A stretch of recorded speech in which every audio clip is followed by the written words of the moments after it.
गिरगिट की तरह रंग बदलने वाला इंसान कभी भी वफादार नहीं हो सकता। यह बात हमेशा याद रखना। नमस्कार दोस्तों, मैं ज्योतिष आचार्य वासुदेव मिश्रा आपका अपने चैनल भविष्यवाणी पावर ऑफ द लॉर्ड में हार्दिक स्वागत करता हूं। दोस्तों, आज का यह ज्योतिष का कार्यक्रम आप लोगों के लिए, वृश्चिक राशि वालों के लिए बेहद ही ज़्यादा खास और महत्वपूर्ण कार्यक्रम साबित होने वाला है।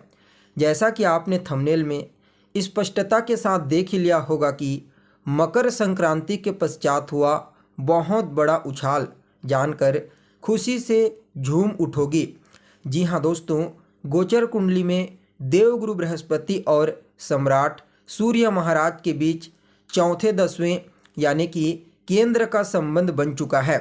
जी हाँ, ज्योतिष शास्त्र में चाहे नवम पंचम यानी कि त्रिकोण 5 और 9 का संबंध बने या फिर केंद्र चौथे दसवें का संबंध बने, जब भी कोई दो ग्रह जो आपस में नैसर्गिक रूप से मित्रता रखते हैं, अगर वह आपस में पंचम त्रिकोण का या फिर चौथे दसवें केंद्र का संबंध बनाते हैं तो अत्यंत ही श्रेष्ठ और बेहतरीन परिणाम देने के लिए बाध्य हो जाते हैं।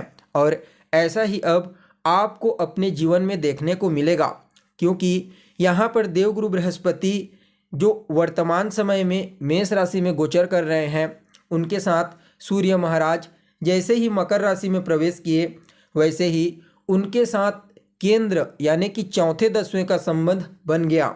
जी हाँ, गुरु से सूर्य दसवें और सूर्य से गुरु चौथे, और यह जो कॉम्बिनेशन है इसे अत्यंत ही श्रेष्ठ माना जाता है। क्योंकि गुरु ज्ञान के कारक होते हैं और सूर्य हमारी आत्मा के, और जब आत्मा को ज्ञान हो जाता है तो फिर बाकी जो भौतिक चीज़ें होती है ये तो अपने आप ही प्राप्त होने लगती है। यानी कि अगर देखा जाए तो यहाँ पर देवगुरु बृहस्पति का बल सूर्य को प्राप्त होगा और सूर्य का बल देवगुरु बृहस्पति को प्राप्त होगा।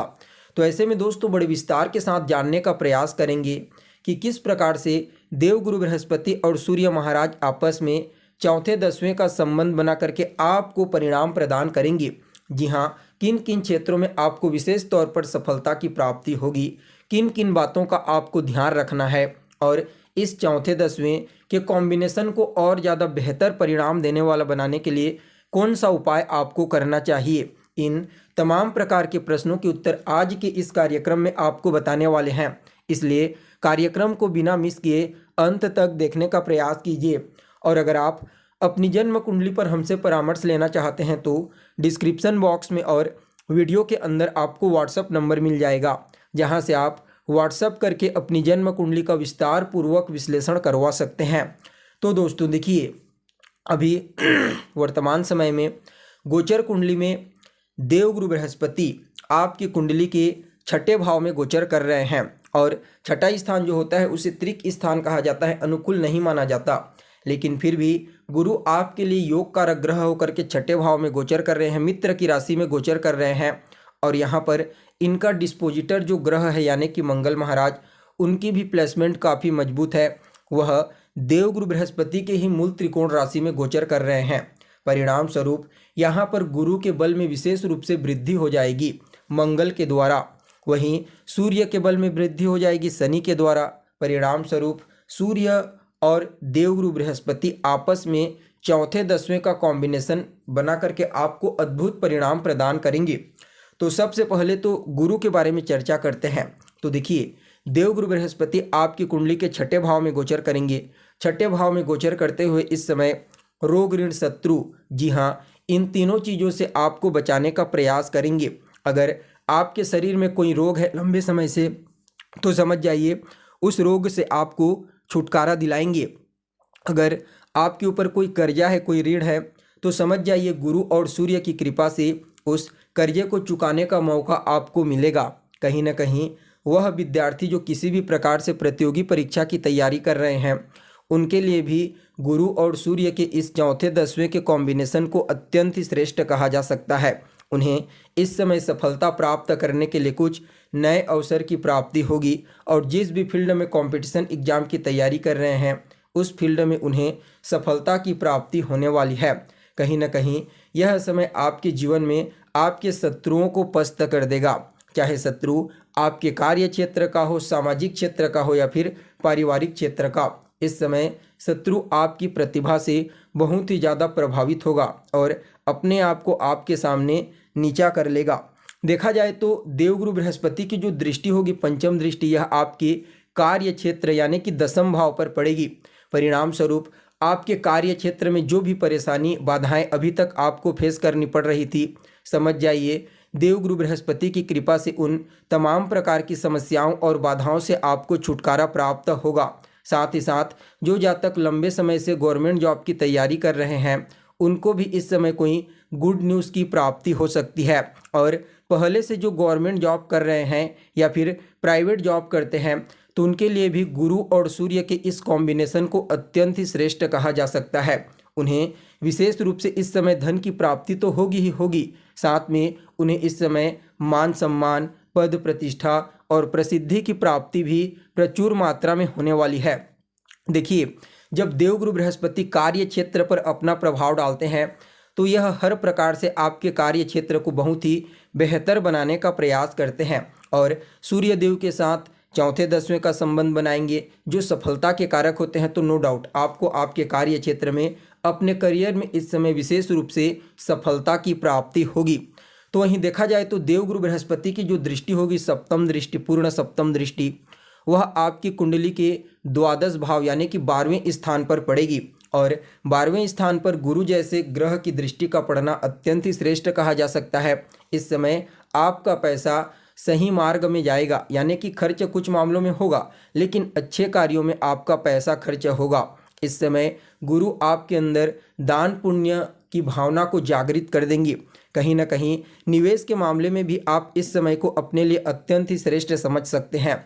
अगर आपकी जन्म कुंडली में ग्रहों की स्थिति बेहतर है, जी हाँ, अगर आपकी कुंडली में सूर्य, गुरु, पंचम भाव, अष्टम भाव और 12वां भाव बेहतर है, तो निश्चित तौर पर आप इस समय लॉटरी, सट्टा, शेयर, इन क्षेत्रों से विशेष तौर पर धन की प्राप्ति कर सकते हैं।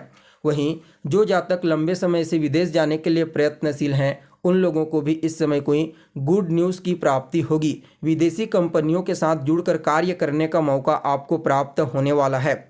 वहीं देखा जाए तो देवगुरु बृहस्पति की जो नवम दृष्टि होगी, वह आपकी कुंडली के दूसरे स्थान पर पड़ेगी।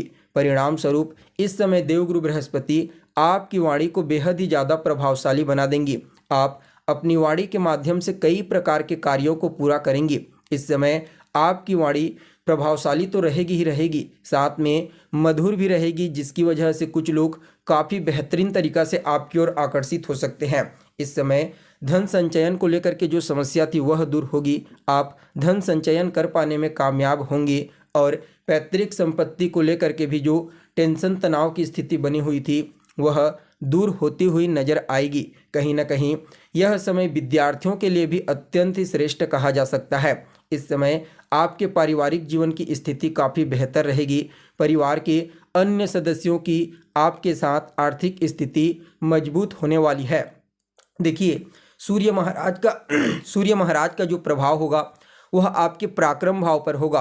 तो इस समय गुरु सूर्य के बल में वृद्धि करके आपको पराक्रमी बनाएंगे, मेहनती बनाएंगे। आप अपने पुरुषार्थ से, अपने मेहनत से इस समय लगभग सभी प्रकार की सुख सुविधाओं को बड़ी आसानी से हासिल कर सकते हैं, क्योंकि सूर्य भाग्य भाव के कारक होते हैं और पराक्रम भाव में गोचर करते हुए आपके भाग्य भाव को दृष्टिगोचर करेंगे गुरु के साथ चौथे दसवें का संबंध बना करके।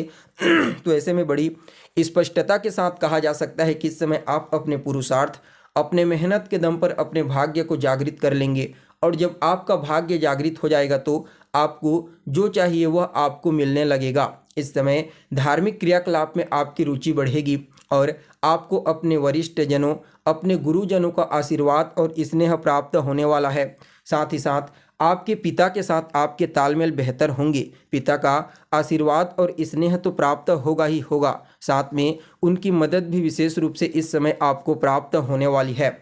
कुल मिलाकर के देखा जाए तो आप सभी वृश्चिक राशि वालों के लिए मकर संक्रांति के पश्चात यह जो गुरु और सूर्य का चौथे दसवें का कॉम्बिनेशन बना है, केंद्र का कॉम्बिनेशन, यह आपके लिए अत्यंत ही श्रेष्ठ और बेहतर परिणाम देने वाला साबित होगा। इसका जितना ज़्यादा हो सके लाभ उठाइए और इस परिणाम को और ज़्यादा बेहतर बनाने के लिए रोज़ाना आप ओम घृणी सूर्याय नमः इस मंत्र का 3 माला या फिर 5 माला जाप कीजिए। साथ ही साथ ओम ब्रीम बृहस्पतये नमः इस मंत्र का भी रोजाना 3 या फिर 5 माला आपको जाप करनी है। इन दोनों मंत्रों का जाप करके अपने लिए इस कॉम्बिनेशन के प्रभाव को और बेहतर बना लीजिए। तो दोस्तों, हमें उम्मीद है जानकारी आपको पसंद आई होगी। फिर मिलेंगे एक नए और ताज़ा एपिसोड में। तब तक के लिए आप हमें इजाज़त दीजिए। नमस्कार।